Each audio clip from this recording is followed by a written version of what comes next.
श्री सत्यनारायण व्रत कथा तृतीय अध्याय। सूत जी बोले, हे श्रेष्ठ मुनियों, अब आगे की कथा कहता हूँ। पहले समय में उल्कामुख नाम का एक बुद्धिमान राजा था। वह सत्यवक्ता और जितेंद्रिय था। प्रतिदिन देवस्थानों पर जाता और निर्धनों को धन देकर उनके कष्ट दूर करता।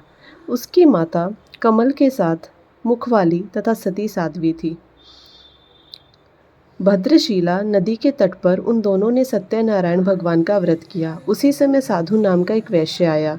उसके पास व्यापार करने के लिए बहुत सा धन भी था। राजा को व्रत करते देखकर वह विनय के साथ पूछने लगा, हे राजन, भक्ति भाव से पूर्ण होकर आप यह क्या कर रहे हैं? मैं सुनने की इच्छा रखता हूँ, तो आप मुझे बताइए। साधु बोले, मैं अपने बंधु बांधवों के साथ पुत्र आदि की प्राप्ति के लिए एक महान शक्तिमान श्री सत्यनारायण भगवान का व्रत व पूजन कर रहा हूँ। राजा के वचन सुन साधु आदर से बोला, हे राजन, मुझे इस व्रत का सारा विधान कहिए। आपके कथानुसार मैं भी इस व्रत को करूँगा। मेरी भी संतान नहीं है और इस व्रत को करने से निश्चित रूप से मुझे संतान की प्राप्ति होगी। राजा से व्रत का सारा विधान सुन व्यापार से निवृत्त होकर वह अपने घर आ गया। साधु वैश्य ने अपनी पत्नी को संतान देने वाले इस व्रत का वर्णन कह सुनाया और कहा कि जब साधु मेरी संतान होगी तब मैं इस व्रत को करूँगा। साधु ने इस तरह के वचन अपनी पत्नी लीलावती से कहे। एक दिन लीलावती पत्नी के साथ आनंदित हो संसारिक धर्म में प्रवृत्त होकर सत्यनारायण भगवान की कृपा से गर्भवती हो गई। 10वें दिन में उसके गर्भ से एक सुंदर कन्या ने जन्म लिया। दिनों दिन वह ऐसे बढ़ने लगी जैसे कि शुक्ल पक्ष का चंद्रमा बढ़ता है। माता पिता ने अपनी कन्या का नाम कलावती रखा। एक दिन लीलावती ने मीठे शब्दों में अपने पति को याद दिलाया कि आपने सत्यनारायण भगवान के जिस व्रत को करने का संकल्प किया था उसे करने का समय आ गया है।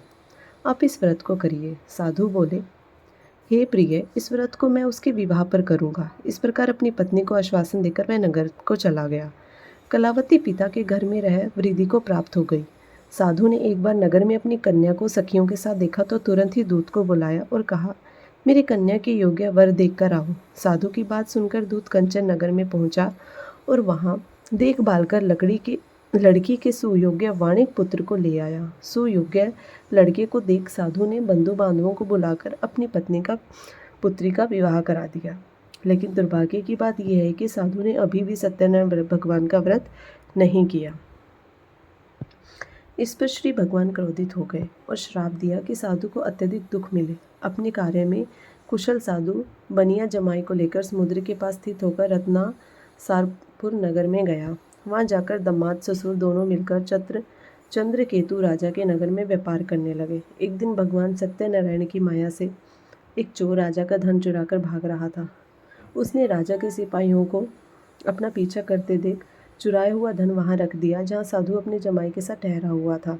राजा के सिपाहियों ने साधु वैश्य के पास राजा का धन पड़ा देखा तो वे सास ससुर जमाई दोनों को बांधकर प्रसन्नता से राजा के पास ले गए और कहा, उन दोनों चोरों हम पकड़ लाए हैं, आप आगे की कार्यवाही बता दीजिए। राजा की आज्ञा से उन दोनों को कठिन कारावास में डाल दिया और उनका सारा धन भी उनसे छीन लिया। सत्यनारायण भगवान से श्राप से साधु की पत्नी भी दुखी हुई। घर में जो धन रखा था उसे चोर चुरा ले गए। शारीरिक तथा मानसिक पीड़ा व भूख प्यास से अति दुखी हो अन्न की चिंता में कलावती के ब्राह्मण के घर आई। वह उसने श्री सत्यनारायण भगवान का व्रत होते देखा, फिर कथा भी सुनी। वह प्रसाद ग्रहण कर वह रात को वापस आई। माता के कलावती से पूछा कि हे पुत्री, अब तुम कहाँ थी? तेरे मन में क्या है? कलावती ने अपनी माता से कहा, हे माता, मैंने एक ब्राह्मण के घर में श्री सत्यनारायण भगवान का व्रत देखा। कन्या के वचन सुनकर लीलावती भगवान के पूजन की तैयारी करने लगी। लीलावती ने परिवार व बंधुओं सहित सत्यनारायण भगवान का पूजन किया। उनसे वर मांगा कि मेरे पति तथा जमाई शीघ्र घर आ जाएं। साथ ही यह भी प्रार्थना की कि हम सबका अपराध क्षमा करें। श्री सत्यनारायण भगवान इस व्रत से संतुष्ट हुए और राजा चंद्रकेतु को सपने में दर्शन दे कहा कि हे राजन, तुम उन दोनों वैश्यों को छोड़ दो और तुमको उनका जो धन लिया है उसे वापस कर दो। अगर ऐसा नहीं किया तो मैं तुम्हारा सारा धन, राज्य, संतान सभी को नष्ट कर दूंगा। राजा को यह सब कहकर वह अंतर्धान हो गए। प्रातःकाल सभा में राजा ने अपना सपना सुनाया। फिर बोले कि वणिक पुत्रों को कैद से मुक्त कर सभा में लाओ। दोनों ने आते ही राजा को प्रणाम किया। राजा मीठी वाणी में बोला, हे महानुभावों, भाग्यवश ऐसा कठिन दुख तुम्हें प्राप्त हुआ, लेकिन अब तुम्हें कोई भय नहीं है।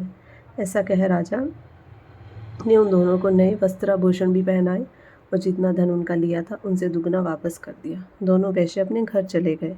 इति श्री सत्यनारायण व्रत कथा का 3य अध्याय संपूर्ण। श्री मन नारायण नारायण नारायण, भज मन नारायण नारायण नारायण। श्री सत्यनारायण भगवान की जय हो।